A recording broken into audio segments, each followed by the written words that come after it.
Hey, hey, it's Tuesday, Funny how that seems to happen every week. right? I'm Alex, And I'm Amber. and this is another episode of True Crime and Chill.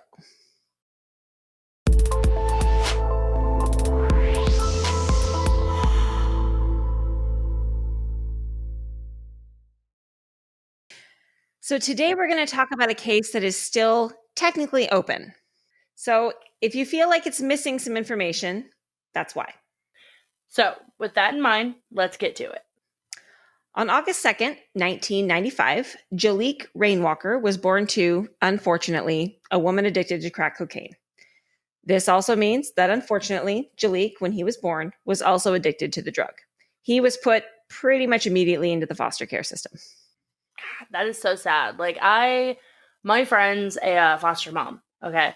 And she actually got a baby who was addicted to drugs and stuff. And, they eventually adopted her and everything. And, she's doing really good now. She's about 4 years old. She's absolutely cute as button and stuff. But when she was born, she was addicted to drugs and stuff. So, her mom was, just her going, and thankfully her biological mom is clean now and she has a good relationship with her and everything. And so, I mean, all's well as ends well with that story and stuff, but it was just sad because the first month and a half of this baby's life was just spent detoxing from drugs.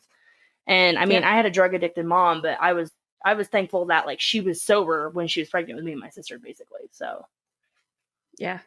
No, I know. It breaks my heart, especially because he spent his early childhood in 6 different foster homes. Jaliek's former foster mother, Jody Schoen, said, quote, "He loved to run, loved to play soccer, and play little jokes. He loved to read, and he loved his dinosaurs. He was our son, and you don't stop loving someone just because he can't live with you," end quote. And his most recent adoptive parents stated Jaliek had violent temper tantrums and his 4 siblings were afraid of him, and that he was diagnosed with several mental illnesses and reactive attachment disorder. Despite that, he was not in psychological care or medicated. Okay, so I also have familiarity with the foster care system. And when my mom and my dad were both getting help, I was thankfully placed with a family who was absolutely amazing. But they're I heard horror stories about foster care, about foster homes and stuff. And the most recent adoptive parents sound like people that would say sound like some of the horror stories that I would hear about. Right. They would say one thing, but it wasn't actually true. I mean, if he was actually so bad, then why wasn't he in some sort of psychological care that the state would provide? Right. And I am getting to that as I have my suspicions as well. But his violent temper tantrums were confirmed by Jaliek's former foster parents. Jody and Larry Schoen, who cared for him for 4 years, described his outbursts as lasting up to an hour. And they said Jaliek was a brilliant but troubled child. Initially, they had planned to adopt Jaliek, but he attacked their daughter when he was just 7 years old, and they decided he could no longer stay with them and manage his behaviors and needs. So Jaliek then went to live with and was adopted by Stephen Kerr and Jocelyn McDonald, who have 3 biological sons and 1 adopted daughter. And the children ranged in age from 8 to 14 at the time of Jaliek's disappearance. Kerr and McDonald were deemed a therapeutic foster home. Jaliek's adoptive family led a unique lifestyle. They were described as conservationists or environmentalists. At the time of his disappearance, their home had no running water. The toilets were outhouses with plumbing. Their only electricity came from a generator that ran for several hours during the day, and everyone slept in one room. All their children were homeschooled, and the family said their lifestyle was better for the environment. So maybe that's why he wasn't getting the mental care he needed. I know that a lot of people like that are like, oh, doctors are just quacks. Yeah, that would be my guess. They were old school. Probably didn't believe in fixing things with medicine, but more fresh air and fresh food. However, the family was clearly in a crisis situation. You just need some sun. Like I'm a freaking plant or something. I'm sorry, Brenda. I don't photosynthesize. Yeah, pretty much. So the family was clearly in a crisis situation in the months before Jaliek's disappearance. And according to his adoptive father, Jaliek threatened to rape a child at the small homeschool he attended. So some family members say that Jaliek was no longer welcome at the school after that, after the last threat, which may have prompted him to run away. Rainwalker's 14-year-old brother reported that Jaliek had threatened his family and began to throw tantrums about 3 months after he was adopted 3 years before. On October 23rd, 2007, Kerr and McDonald called a crisis hotline and said that Jaliek was unmanageable and mentioned the threat to their child. McDonald stated that she was afraid of Jaliek and he was a danger to the family, and she no longer wanted him to stay in their home. She even asked to reverse the adoption. The crisis worker said it was not possible and the adoption was binding. She suggested that respite care should be tried first. I mean, I get it. I get when you sign up for something and it's a lot more than what you can handle. I get it. I get needing some help, but why not just foster him first instead of just outright adopting him? Like, if he actually had these mental problems like they were saying, then that's just going to make it 10 times worse, because that's abandonment issues right there. Yeah. No, I know. So Jaliek was sent to the home of Elaine and Tom Person. They were a licensed foster home who had provided respite care for him in the past, so he was already familiar with them. And they kept Jaliek until November 1st, and then they gave him back to Kerr, who planned to send him to another respite home the next day. But sadly, Jaliek never made it to the other home because that was the night that he vanished. He spent the night of November 1st alone with Kerr at Kerr's father's home in Greenwich. Kerr's father, Graham, was on vacation, and the house was otherwise empty. His adoptive mom said that her husband did this to guard the other children against his violent outbursts, which makes sense. Kerr says he woke up the next morning at 7:30 a.m. and Jaliek was missing. Kerr claimed that his adoptive son had stuffed clothes and pillows under the sheets and left behind a note. And it read, quote, "Dear everybody, I'm sorry for everything. I won't be a bother anymore. Goodbye, Jaliek," end quote. And then 90 minutes later, Kerr reported his son missing at 8:57 a.m. So an hour and a half, he finally reported him missing. Mm-hmm. I get 10 minutes. I get 15 minutes. I get maybe even 30 minutes, depending on the size of the house and the property, and if you're running around trying to find them. Because, yeah, you want to make sure that they're nowhere before you call the police. Mm-hmm. This is sounding a lot like Alyssa Attorney's case, where they just waited. So what were they doing for those hour? What were they doing for that 90 for the hour and a half? I'm going to get to that, but first, it's got to get worse. Oh. First, the father claimed a duffel bag and his son's favorite animal were missing, but both those items were later found in their garage. And Jaliek also and obviously did not have any cash or credit cards on him when he went missing. An extensive search of the area turned up no sign of Jaliek's whereabouts, and within a few days, police announced that they thought he could have met with foul play, since it's unlikely that a child of that age could survive independently. He was classified as endangered missing. Now, how old was he at this time again? 12. 12, okay. Yeah. He was classified as endangered missing, but the possibilities that Jaliek ran away or committed suicide were not ruled out. This is so sad, but it's also like bringing back memories of another case that I know about. And I'm just kind of like, Oh, but wait, there's more. Jaliek's adoptive mother took a polygraph, but his adoptive father, the last person who saw Jaliek alive, refused to take one. He said he had a medical condition and therefore it was too unreliable. He also was not willing to give a DNA sample. I mean, as far as I know, I'm not a polygraph expert, but as far as I know, there really isn't a medical condition alive that can make a medical condition unreadable. I mean, a polygraph test unreadable. Well, there are medications that affect blood pressure, blood flow, and heart rate, and they can influence a polygraph test. These include anti-anxiety, and anti-hypertensive, and illegal drugs. But they don't really seem like the medicinal type if Jaliek wasn't in any sort of mental health care. That's exactly what I was thinking too. To this day, both parents have maintained their innocence in the case and stated they believe Jaliek simply ran away. They suggested, get this, he might be living with an African-American family or gang, as Jaliek had always considered himself African-American rather than biracial and had wanted to live with other African-Americans. Yeah, because that doesn't sound racist at all. Yeah. Well, and supposedly there was another note with just the word Albany on it. Jaliek's half-brothers were living there, so he might have gone there. But didn't he, not know his family since he was put in the foster care system? Yeah, that was my understanding too. But even today, Kerr claims to be convinced that his adoptive son is still alive and living with a family who, for unknown reasons, keeps him hidden. And Kerr once made the following statement, quote, "Every time we went through a predominantly African-American neighborhood, he was like a kid in a candy shop. Quote, can we stop there and go shopping? End quote. I'm 100% sure he's in an urban setting with an African-American community. End quote." What the hell? Oh my God. Yeah. These people are whiter than Wonder Bread and racist as hell, too. You don't have to tell me. Or the local law enforcement. Police debunked that claim early on and declared Jaliek's adoptive father a person of interest in his son's disappearance. They extensively You don't say. Yeah, I know, right? Shocker. They extensively searched the home and the paternal grandfather's home because they suspected Jaliek might be buried there.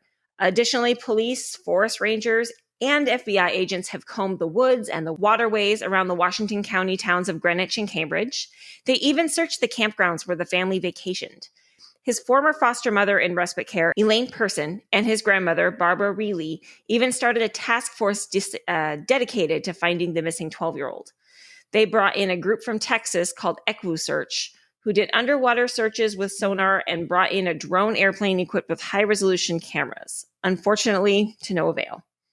So I know what I can never pronounce it correctly. I know what EquiSearch is. Okay. Mm-hmm. I actually just recently learned about what it was due to the case up here because they had them come up as well as the equine search, the people on horses from Texas and stuff, basically. Yep.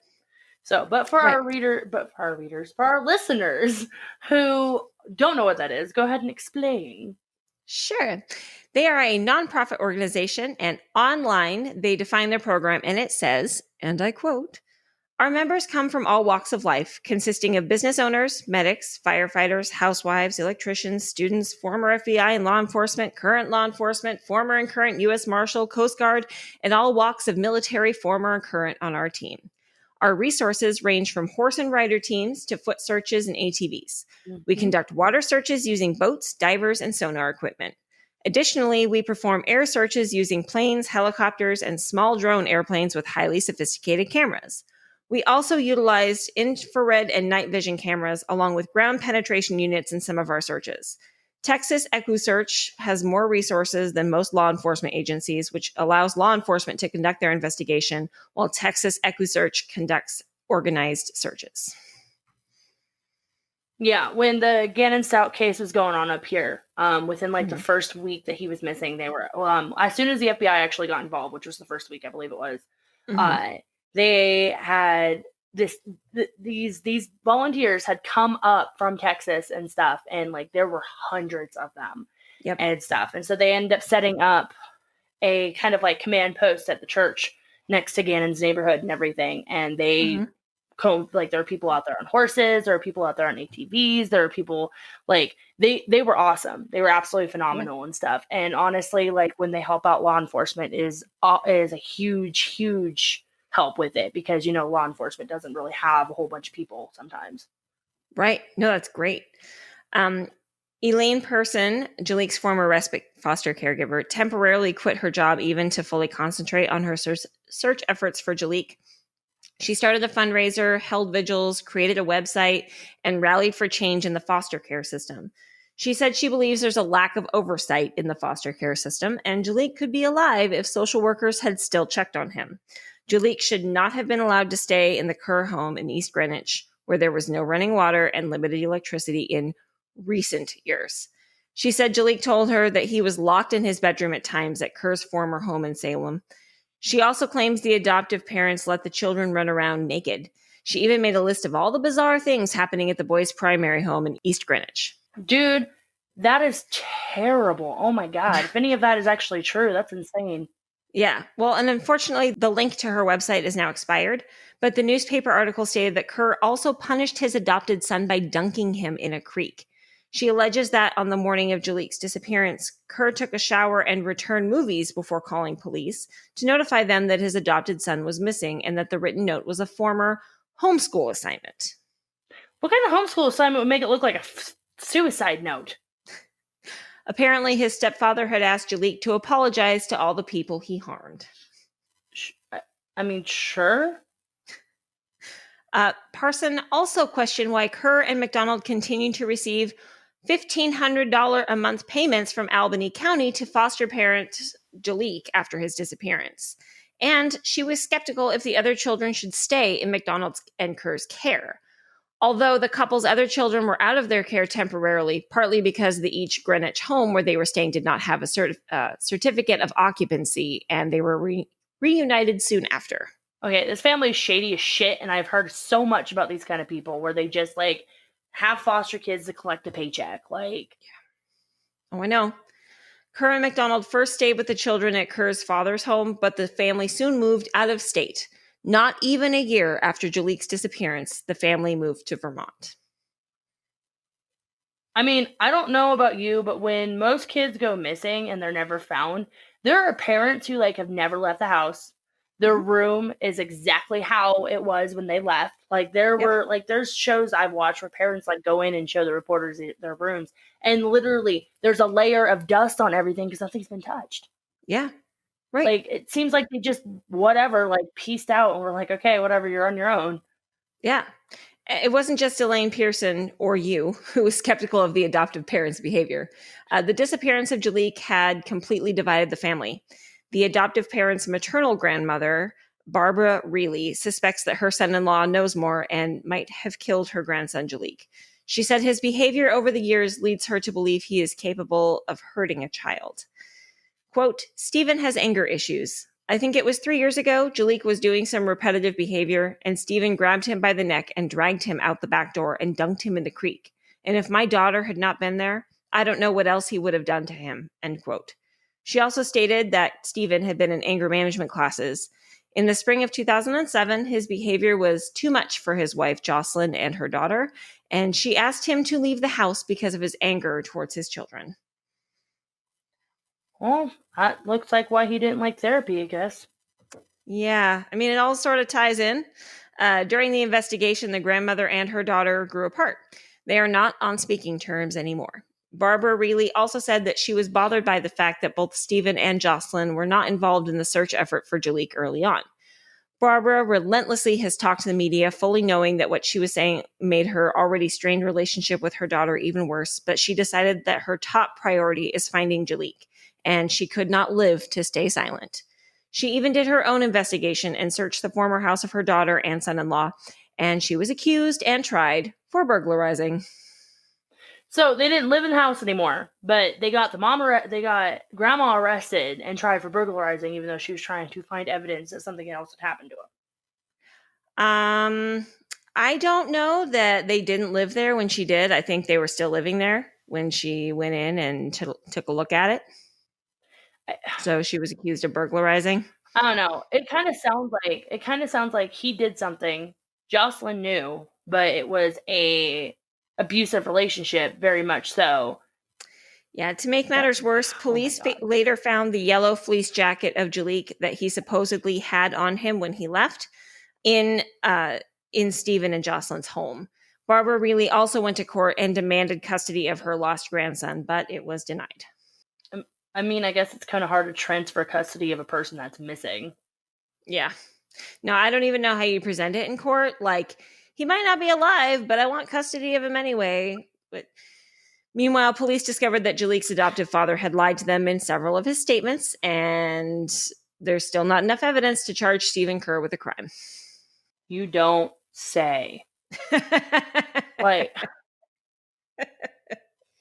how many times have we heard this? How many times? How many cases have we done where how many times have we heard this exact statement? They have lied completely. Hello, Caitlin. Hello, Caitlin Akins. Like, he lied. Yeah.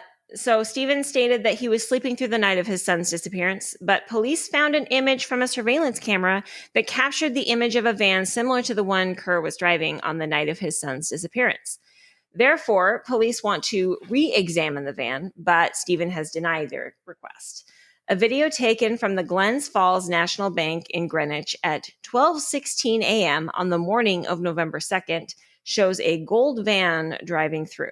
Police want to know if the gold Chrysler minivan that they see in the video belongs to Jaliek Rainwalker's adoptive father, Stephen Kerr. Greenwich Police Chief George Bell says, quote, if it's Stephen and his van, it certainly doesn't indicate that, he says he was in bed, end quote. They also analyzed Kerr's cell phone data, and on the night of his son's disappearance, his cell phone pinged in an area far away from the cell towers of his father's home when he was staying with Jaliek. Engineers from Verizon Wireless analyzed the call data and determined where Kerr was based on which cell phone tower the call pinged. Stephen told the police he received a call about 8:15 that night when he was on Route 40 in the hamlet of Melrose in the town of Schaghticoke, and that he was in front of Henry's garage in Melrose when he received that call. But police now know for a fact that he lied about it because the cell phone records show the call was received in South Troy. He was nowhere near the route he claimed to be.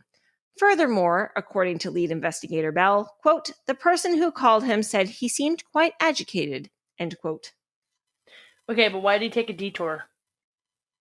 I mean, so I had to look it up on a map because I don't live on the East Coast. Yeah. And it's 30 minutes away from Melrose where he said he was supposedly was. So I don't know.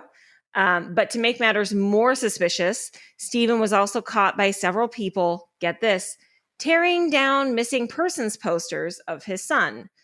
Stephen denied that, but admitted he asked store owners to remove them because, that's not sketchy. And police sources and multiple eyewitnesses have said they did see Kerr removing the signs. Yeah, okay, because that's not suspicious.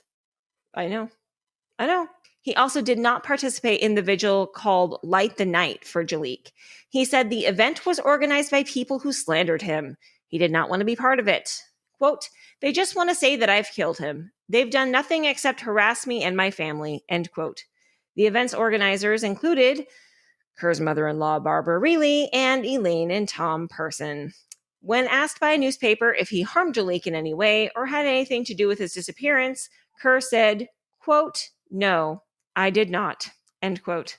But he added, get this, quote, I could understand how people picture me as a prime suspect. That is completely understandable, end quote. I don't even have words right now because this guy's guilty as shit. Like, straight up. Like, the last time I saw someone, there have been 3 cases ever that I've ever seen someone this guilty from the start without, more evidence. And that is Caitlin Aiken's case with her stepdad, because we all know he did it. That is with Alyssa Turney's case with her stepdad, because we all know he did it. And that's also with Gannon's case with his stepmom. Because this is how she acted too. Very, well, they're just going to accuse me. Like, she was quoted on air as saying, when they find him healthy and well, they're going to apologize for me for accusing me of killing him. And he's literally saying, what? And police are still like, yeah, whatever, it's not enough to, arrest him or anything. Right. So Stephen has claimed that he was candid with police and even willingly showed his banking account and phone records to police. He claimed he let police search the 2 homes that he had access to. I've done everything, he said. All they want to do is string me up and hang me, but they don't have any evidence. Right, because that doesn't sound like bragging. Right. But police have disputed nearly everything Stephen told to the media, including his claim that he called the police department 78 times. That is a strangely accurate number. What? It sounds like it's fueling the fire of the lie. The leading investigator, Bell, said Kerr's behavior was very unusual from the beginning and that Kerr never was at the police station or called to get updates on his son's disappearance. He asked, quote, if it was your 12-year-old child, where would you be? Bell said, this is a public building. Don't you think you'd be camped out on the doorstep? Yes. I'm sorry, but if my kid is missing, I'm going to be up the police's asses so much. They're going to invite me to dinner. That's how much I would be up their asses. Yeah. Here's a good one. This is probably, to me, the weirdest piece of this whole thing. In early January 2008, a letter was sent to the media and the family claiming that Jaliek was still alive and probably held by someone. The letter reads, and I am reading it exactly. Quote, Jaliek still alive. Needed a foot soldier for this war on drugs. Picked him up, Route 40, Post 30. He's okay. No fake. He says, ask his mama and papa. Who are the Macaroni family? My cat named Diamond, question mark. Why does Franti yell fire, question mark. Don't try to look, we are not there, end quote. The letter did not have a return address, but was postmarked Westchester, New York. What the hell? Especially the Macaroni family, like... To me, the thing that gets me is needed a foot soldier for this war on drugs. Okay, what? So you want a 5'12" 12-year-old? Like, what the hell? I know. I mean, the letter had some private information. Jaliek's cat was indeed named Diamond, but the significance of the other statements is very unclear. Authorities appealed to the letter writer to give more information, but the person was never heard from again and was never identified. Oh, no kidding, because whoever, the dad, did this didn't want to be caught. He's a fucking liar. So Jaliek's former adoptive parents were quoted as being excited about their son's life sign and that they had new hope. Meanwhile, police suspected that, of course, Stephen himself wrote the letter to divert police and throw them off his tail. Law enforcement seized Stephen's computer and printer, but couldn't establish if the letter was written on the computer or not. Who else knew that Jaliek owned a cat with the name Diamond? I'm just trying to get past the son's life sign. Brand new hope. Like, yeah, they sound a little, yeah. So unfortunately, there were few clues in the following years, and in 2013, the adoptive parents were reinvestigated, and Jaliek's case was reclassified as a homicide investigation. Although there were some reported sightings, they were all analyzed and later debunked as not being Jaliek. Well, I mean, it kind of seems unfair that they can classify it as a homicide without a body. Because, like, what happens if, like, they classify it as a homicide or declare somebody legally dead and then they show back up like, hey, I'm here. Right. No, I know. Different states, different rules, though, I think. In 2017, there was renewed hope when a hiker found a skull in Coxsackie Swamp along the Hudson River. State officials initially said the skull appeared to be from a child, but state police later ruled it belonging to an adult. Nevertheless, in 2017, there was some renewed interest in the case, and Jaliek's grandmother spoke to several newspapers about her missing grandson. Quote, it just feels like an eternity, and at the same time, I can still feel his arms around me giving me a hug, said Barbara Reilly, Jaliek's adoptive grandmother. She also said, quote, if I could choose between somebody being in prison or finding his remains, I would much rather be able to put him to rest. The lead investigator, Police Chief Bell, said in 2017 that he had not given up on the case and still believed the adoptive father is a person of interest and that someone knows something and should come forward. Jeffrey McMorris, the attorney for the Kerrs, countered that this was unfortunate because Jaliek's parents still believe their son will come home someday, which is why they moved. Meanwhile, Bell says that he keeps the file close by and is still looking for possible leads. It could be the missing piece or pieces that could kind of bring everything together so we could find Jaliek. But sadly, lead investigator Bell died in 2018, and Bell's death was crushing for Barbara Reilly.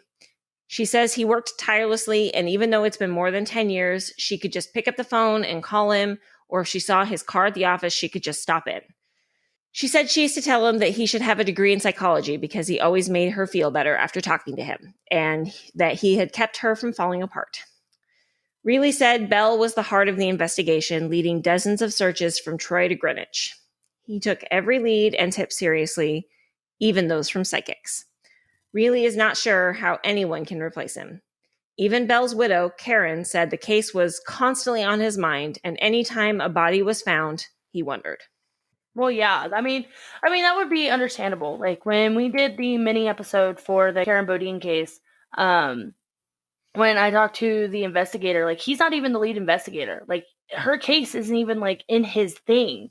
But he's still, like, he's still, like, going over the evidence, and he's still trying to talk to suspects and get leads and everything. So I mean, when you get that close to a case and stuff, like obviously, like you're always going to wonder, like, oh, is that body that person, or oh, is this body that person and stuff. So it's kind of sad that he died before like he could figure out what happened to Jaliek. But if for some reason like Jaliek is dead and stuff, like maybe if there is an afterlife out there, like he's able to finally know like the kid's okay and stuff. So yeah, I mean, when Jaliek went missing, he was just 12 years old. He was called a brilliant child by several former foster carers, but at the same time, very troubled. Although he does not know his birth family, there are still several people who genuinely miss him and even search for answers. When Jaliek disappeared, he was a gangly preteen, 5'6" tall, and 105 pounds. He had brown hair and green eyes. At the time of his disappearance, Jaliek's hair had blonde highlights. It was styled in a 2-inch afro. Jaliek was of mixed race, Caucasian and African American, and when he was last seen, Jaliek was wearing a bright yellow fleece pullover that was found at his parents' house. Yeah, and a gray t-shirt. The t-shirt had the image of a dragon on the front.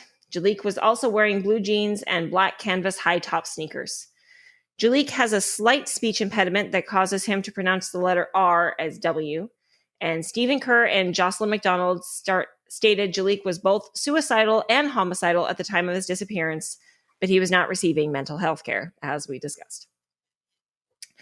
Even though the case is almost 13 years old, his maternal adoptive grandmother, Barbara Reilly, his respite care family, the Parsons, and his former foster family, the Shones, still search for answers. The only families who genuinely seem to want to forget him are his adoptive parents, Jocelyn McDonald and Stephen Kerr. Quote, until we know he is either safe and alive or until we find his body, it is very hard for us to have any peace of mind, end quote. And that was said by his grandmother, Barbara Reilly. So I'm glad that he has some kind of family out there, like, looking for him. Because these people did something to this child. I know. Oh, my God. And I just, and when I do cases like this, I really try to look at it from both sides, right? Like, like even in the case with like Alyssa Turney, right? Like you look at it and you're like, well, I mean, maybe this, right? I really struggle to see. He was the last one to see him alive, and then he waited an hour and a half to report him missing. Like he went and took a shower and returned movies. Which is enough time for him to drive somewhere and get rid of a body. To say, I mean, at least. Plus, it sounds like he was already on his way somewhere when, he was on that phone call. Yeah. So, listeners, do you think that there is still hope that Jaliek's remains are found? Is there a possibility that Jaliek is still alive and the letter from 2008 is true? Who wrote that letter in 2008? Is Jaliek's adoptive father guilty? If anyone has any information, please contact the Greenwich Village Police Department at 518-692-9332. Thank you for listening to True Crime and Chill. For more information, including case notes, photos, and sources, please visit our website at truecrimeandchill.com. You can also stay connected with us on social media. You can find us on Facebook, Twitter, and YouTube. Look for new episodes from us dropping each week